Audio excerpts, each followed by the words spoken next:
7 astuces pour lutter contre le harcèlement. Ça vous dit? On y va? Eh bien oui, on en parle aussi. Il n'y a pas de tabou, loin de là. Bonjour! Bonjour Julie! Bonjour Stéphanie, bonjour à tous. Et en effet, le sujet est pas facile, mais il faut en parler. C'est ce Ben qui merci. permet d'ouvrir les portes et les esprits. Exactement. Alors, on y va. La toute première astuce, si l'on peut dire, pour lutter contre, qu'est-ce que le harcèlement moral, Julie? Qu'est-ce que c'est? Et ben, en fait, ça se manifeste par, des propos, un comportement qui se répète. C'est bien la répétition qui va rentrer en jeu, hein, et qui entraîne en fait sur, la personne qui va subir, heu, ces mots, ces gestes, heu, une dégradation de ses conditions de travail. Elle va se sentir rabaissée, humiliée, hem et puis ça va détériorer forcément sa santé physique parce que comme on parlait dans la vidéo précédente, le physique et le mental vont C'est de pair intimement lié. et du coup, voilà, une détérioration de la santé physique, et mentale de la personne. Voilà, ça peut être des propos, des actes, on a l'impression d'avoir une espèce de menace sur son évolution professionnelle. Voilà, tout Voilà. ça Vraiment la charge, quoi. ouais, On peut dire, bah, les épaules lourdes, vous voyez? En avoir plein le dos, voilà, avoir mal aux épaules. Voilà, tout ça, c'est des petites choses. Alors voilà. évidemment, Après, il faut différencier aussi, hein, une petite brimade parce qu'on a mal fait son travail, voilà, on peut pas voilà, parler c'est pas alors si on fait des répété. erreurs à répétition, forcément les brimades vont être un peu à répétition. Voilà, il faut aussi jauger, Oui, cette la usance. véracité de la chose et le fait de voilà, faire un peu amende honorable, des fois. Il y a pas Mmh. d'échec, il y a que de l'apprentissage. Alors, le 2, qu'est-ce qu'un harcèlement, pour reprendre les bons termes, sexiste ou sexuel? Et oui, Et où bah, d'ailleurs? oui et où? Tout à fait, parce que, il y a ce harcèlement de morale, hein, qui va être, avec toutes ces petites brimades, ces dénigrations qu'on peut subir. Mais, on a du coup le harcèlement sexiste qui lui est lié en fait, aux agissements liés au sexe de la personne. Heu, on va porter atteinte à sa dignité en l'intimidant, en étant hostile, en dégradant. Alors que ça soit, parce que c'est une femme donc, elle peut pas porter de charge lourde, c'est, les petites blagues un peu sexistes, qui passaient dans les années 80 mais qui passent plus maintenant, hein. Surtout dans les milieux hommes où, souvent voilà, on sort un peu la testostérone et puis, donc voilà, ça peut Donc être mal voilà, perçu par la gente féminine autour c'est et vraiment dans l'idée là, c'est pour ça qu'on veut insister vraiment, c'est pas l'histoire de: «Oh, tu es bien mignonne ma collègue, c'est chouette, elle te va bien ta jupe». C'est pas le genre la gentille, déclaration, mais c'est plus la: «Ah! Tu encore mis une jupe, t'attends attends, une c'est ça. augmentation» ou quelque chose de vraiment graveleux et où potentiellement on sent quelque chose de vraiment malsain, où c'est Mmh, vraiment lourd, où c'est vraiment ça. on se dit, là, Ou là ça va très à plus, quoi. répétition. À répétition, vraiment, vraiment Mmh, chargé et finalement, on se sent même touché dans notre féminité ou pour les hommes, hein, parce que potentiellement ça peut être les hommes oui, aussi.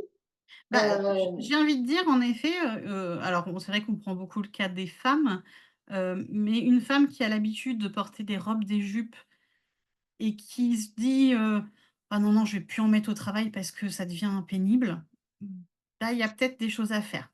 voilà, hein, les petits signes avant-coureurs de quelque chose qui fait dire: «Voilà, c'est lourd là, C'est c'est ça. lourd».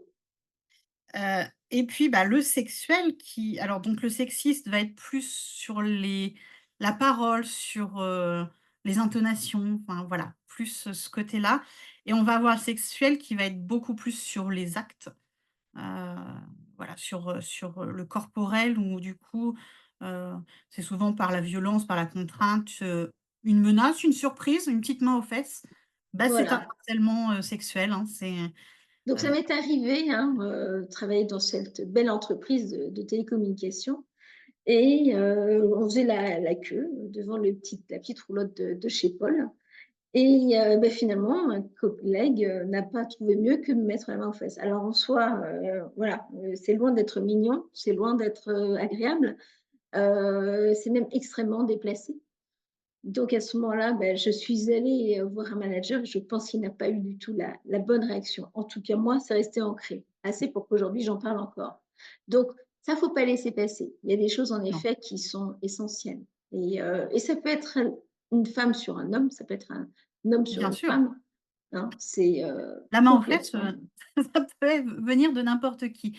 Mais complètement. voilà, après, le geste est déplacé, il faut en parler, il faut qu'il y ait une sanction. On n'ira pas forcément Et jusqu'au harcèlement, mais c'est un début. c'est C'est un toujours début, voilà. voilà. Et Stoppons potentiellement, s'il l'a fait une fois, c'est que c'est pas son premier coup d'essai. c'est ça. Essayons de stopper au démarrage avant que ça n'empire et que ça prenne des proportions beaucoup plus importantes et qu'on se Exactement. retrouve, par exemple, coincé dans un bureau avec, une personne, qu'on n'a pas envie d'être dans son bureau. Voilà, un petit problème de sa place ou de la nôtre. Exactement. Alors, la troisième astuce, si l'on peut dire, quelles sont les réglementations en entreprise face au harcèlement, s'il te plaît, Julie? Et donc, la loi oblige les entreprises à prendre, des mesures sur le harcèlement moral, sexiste ou sexuel. Déjà de un par un affichage obligatoire, donc les textes de loi doivent être affichés, heu, visibles de tous, hein, sur Ça, les on en a panneaux déjà d'affichage parlé, hein, obligatoire. vous vous souvenez? Ces fameux panneaux Mmh, de la RH. Donc, c'est vraiment là, allez-y, c'est mine dedans. Prenez votre temps. c'est ça. Hem, il va y avoir ils doivent présenter de la prévention, des formations sur ces sujets-là.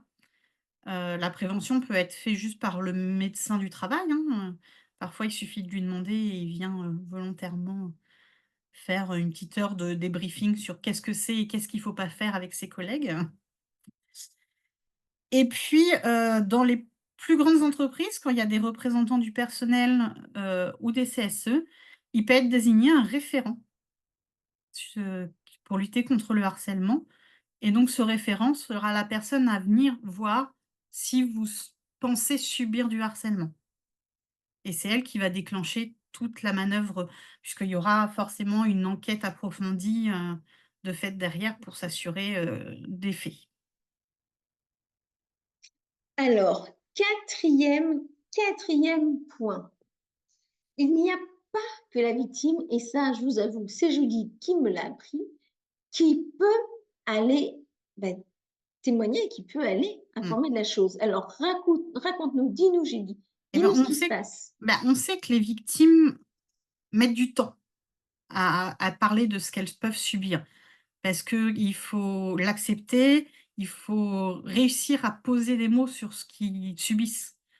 Parfois c'est difficile, on a l'impression que, on est, une merde et que c'est Complètement. mérité, alors que finalement c'est du harcèlement qui entraîne cette, cette vision très négative de soi-même. De soi-même. Voilà. Et Alors, donc on s'est justement, rendu compte que finalement, en entrant les témoins du harcèlement dans la possibilité de dénoncer les actes et les paroles, on peut arriver à une situation beaucoup plus rapide pour traiter et pour appréhender toute cette partie de harcèlement. Donc, en effet, on accepte, enfin la loi dit que, qu'on soit témoin ou victime, on peut dénoncer des actes de harcèlement auprès de son employeur. et donc tu me disais que cette personne-là qui témoigne, elle peut être aussi protégée de la même façon que la Oui, personne qui a subi. bien sûr. En fait, il y a, il y a pas de sanction pour la personne qui dénonce. Ça veut dire que, même si on dénonce quelqu'un qui est dans la haute hiérarchie, il pourra pas infliger des punitions, des gradations,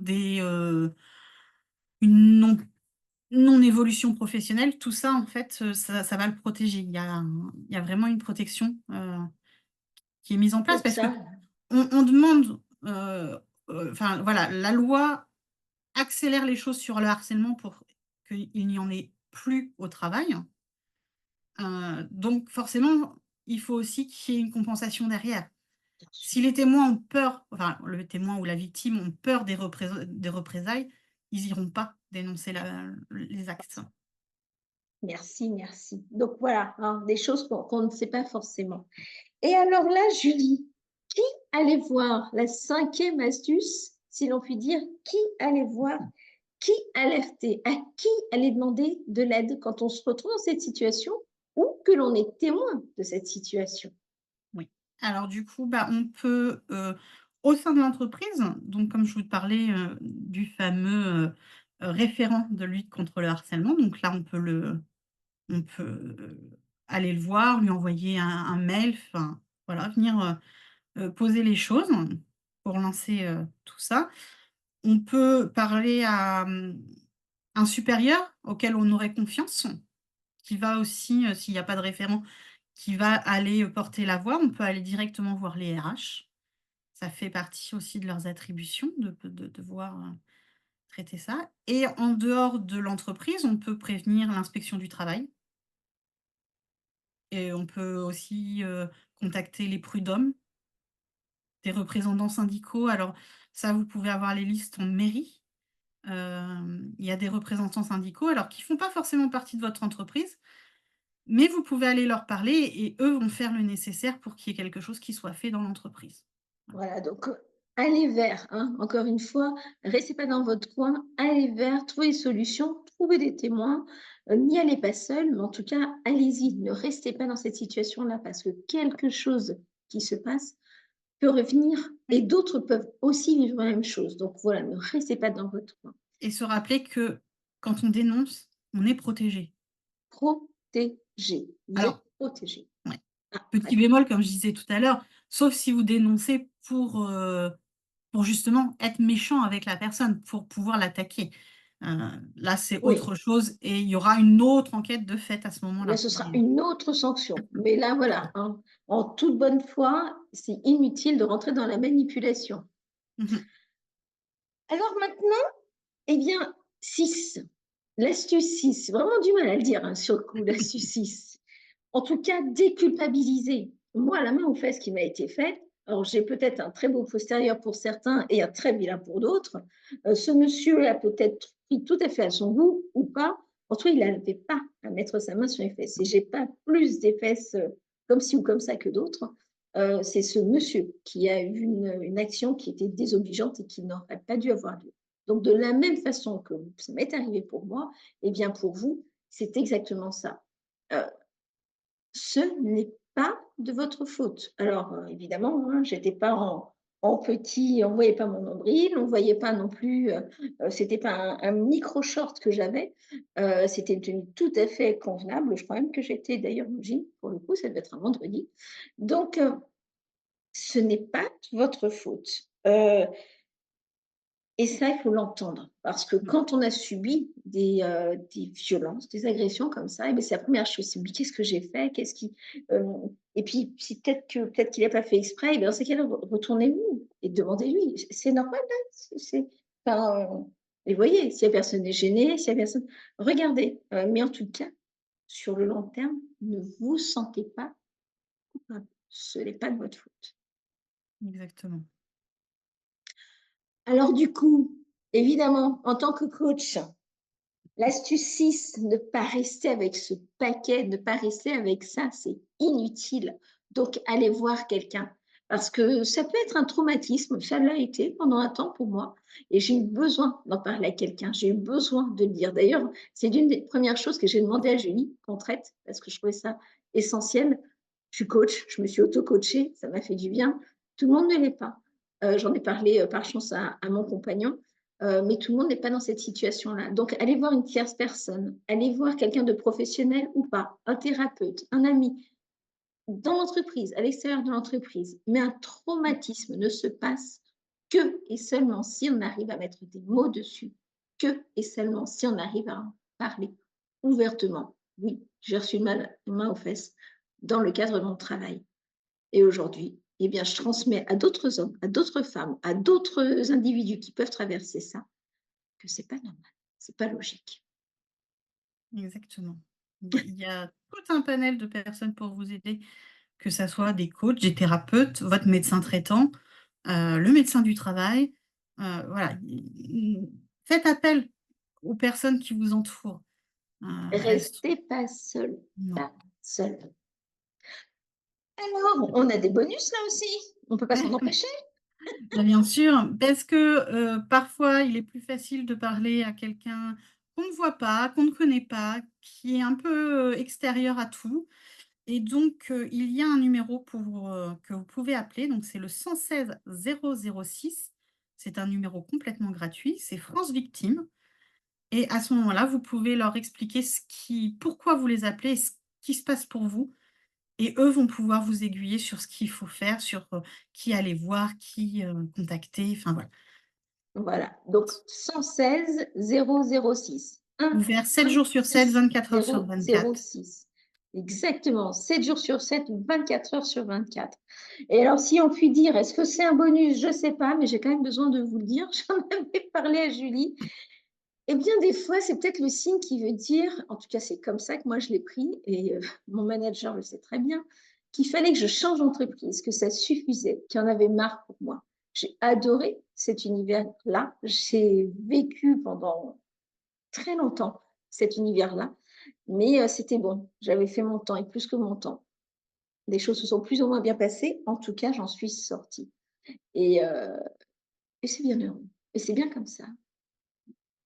Peut-être qu'il y aura des gens qui vont le découvrir, hein, parce qu'évidemment, dans ces cas-là, on n'en parle pas à grand monde. Mais voilà, peut-être que ce sera le moment pour vous de tourner une page. Et c'est pas forcément mauvais ce qu'il y a derrière. Regardez, c'est pas mauvais. Exactement. Je te remercie beaucoup, Julie, d'avoir donné l'opportunité d'en parler. Merci. Merci à toi. C'est un sujet pas évident à aborder, mais il faut le faire. Il faut en Ouais, parler pour que les gens se rendent compte qu'ils ne sont pas seuls dans ce cas-là, que voilà, il y a des choses qui existent, qui sont mises en place et qu'on peut s'en sortir. On peut voir ailleurs et que le harcèlement, c'est pas une norme, hein. Subir des brimades à longueur de journée, c'est pas une norme.